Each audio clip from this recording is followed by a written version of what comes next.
Good morning, Flagler County. I'm Rich Carroll. You're listening to Flagler's Morning News on Monday, November 15th, and this local news is a service of Flagler County's Toyota dealer, Beaver Toyota, here to wow you. In a statement released Sunday night, Flagler County School Board member Cheryl Massaro said board member Jill Woolbright crossed the line when she filed a criminal report over a controversial book at school libraries that she claims violates state obscenity laws. Massaro said Woolbright does not speak for the entire school board. Meanwhile, Jill Woolbright was on the Today with Pastor Jay show yesterday morning right here on WNZF. Amy Cherry reports. Woolbright wants the Flagler County Sheriff's Office to investigate why 4 copies of the book All Boys Aren't Blue were available at Palm Coast and Matanzas High Schools and Buddy Taylor Middle. The book contains personal essays written by George Johnson, a journalist and LGBTQ activist, who talks about what it's like to grow up black and gay. Woolbright says the book contains sexually explicit material. To me, it's an emergency situation for the youth with these young adult books that are in our schools. And if they come up that it's not a crime, that that's acceptable, by golly, at least now the parents know that that's acceptable in Flagler County schools. It's not acceptable to me, and it's not acceptable to the people in my circle and people contacting me. But if that's acceptable, then by golly, we're following the law. Or the sheriff's going to find out that it's not acceptable and a crime's been committed. Either way, parents have rights to know what's going on in our schools and what information is available for our kids,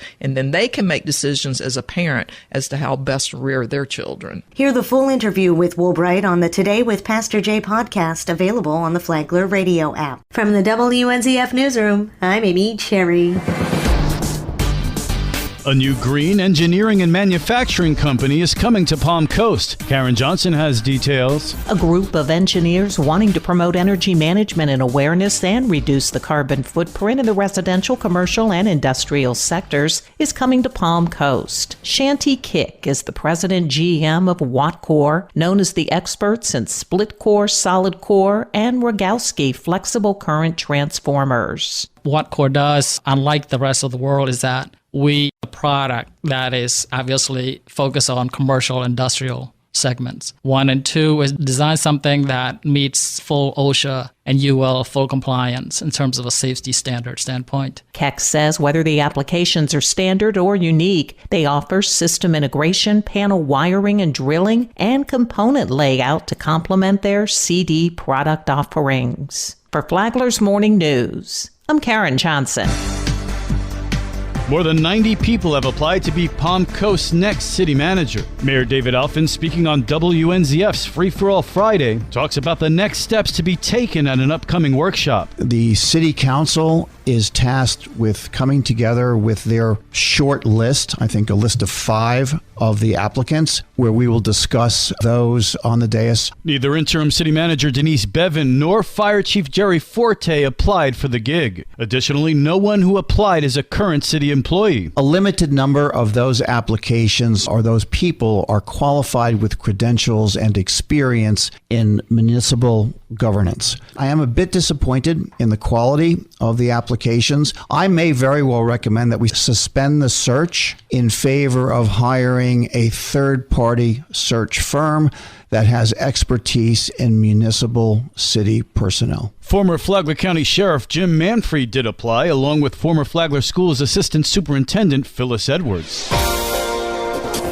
A pair of joyriders who decided to head through Flagler County last week got a free ride to jail. Rich Petchke has more. Sheriff Rick Staley says they were notified that the 2 were in a car reported stolen out of Volusia County. Deputies spotted the vehicle on Old Dixie Highway and followed it till enough units arrived where a felony stop could be conducted. The vehicle stopped just inside Volusia County on Interstate 95. Staley says both the driver and passenger face charges. Both occupants were arrested, one for stolen vehicle, and both subjects charged with various narcotic offenses. The narcotic offenses resulted after a clear plastic bag with a white, powdery, crystal-like substance was found. Staley says the 2 picked the wrong place for their joyride. Another criminal that made the mistake of trying to flee to Flagler County to avoid arrest in surrounding counties. But they found out, they got arrested, and went to the Green Roof Inn. For Flagler's Morning News, I'm Rich Petchke.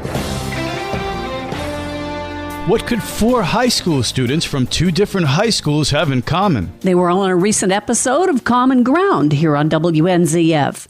They all said that if there is a rivalry between the 2 schools, it's in athletics. Corbin Payne is from Matanzas High School. I have a lot of daily interaction with people from FPC because I'm on the bowling team. I have lots of friends from FPC. Payne is also Pete the Pirate, Matanzas High School's mascot. FPC QB Preston Roberts agrees that the rivalry stays on the field or the hardwood. In the community, we really work well together. You can definitely tell between any of the sports that there's definitely a rivalry there. Roberts said he wants to go to college in Tennessee, become a football coach, and maybe an entrepreneur. Kaylee Briggs from Matanzas High School and Carissa Jackson from FPC agree that in the community, students are one. Here's Kaylee. When it comes to community events and Flagler as a whole, we're able to really put our differences aside. And Carissa. It was really easy for Kaylee and I to kind of work together and become friends. She's a really great representative for FPC, and our ability to work together kind of shows how students can come together no matter what high school they attend. Both Briggs and Jackson are on the Flagler School Board. Common Ground is on WNZF, 10 o'clock Sunday mornings. Tomorrow, are students heading to college or are they heading toward the trades? From the WNZF Newsroom, I'm Deb Albertson. And now you're up to date on Flagler's Morning News. I'm Rich Carroll.